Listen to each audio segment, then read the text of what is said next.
What are damages in contract law? Have you ever wondered what happens when someone does not keep their promise in a contract? This situation often leads to legal disputes, and understanding damages in contract law is key. Damages refer to the money awarded by a court to someone who has suffered a loss because the other party did not fulfill their obligations. The main goal of damages is to restore the injured party to the position they would have been in if the contract had been honored. There are several types of damages to consider. First, we have compensatory damages. These are meant to cover the actual losses experienced by the party that did not breach the contract. Within this category, there are expectation damages, which compensate for what the injured party expected to gain from the agreement. Then, there are reliance damages, which reimburse the costs incurred while depending on the contract. Restitution damages return any benefit given to the breaching party to prevent unfair gain. Next, we have consequential damages. These cover losses that are a foreseeable result of the breach but not directly caused by it. For example, if a business loses profits because a supplier failed to deliver materials on time, those lost profits may be considered consequential damages. Incidental damages are another type. These are reasonable costs incurred to avoid further loss after the breach.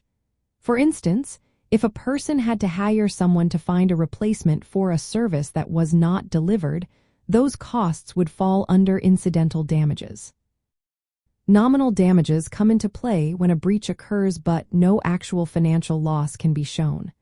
They serve to acknowledge that a breach did happen, even if it did not cause a measurable loss. Liquidated damages are predetermined amounts agreed upon in the contract itself.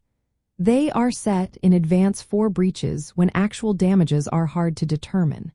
Courts will enforce these if they are a reasonable estimate of potential loss and not meant to punish. Finally, we have punitive damages.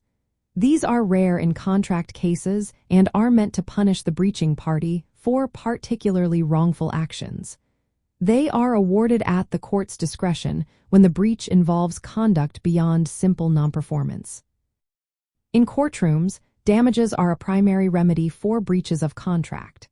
To win a damages claim, the injured party must show a link between the breach and the loss, that the loss was foreseeable when the contract was made, and that the amount of damages can be proven with reasonable certainty.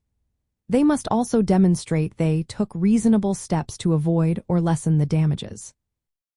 Judges and juries carefully examine these factors to ensure that damages awarded are fair and just.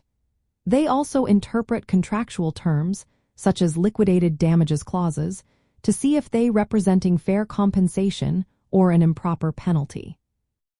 Overall, damages in contract law are designed to compensate for losses and uphold the promises made in agreements.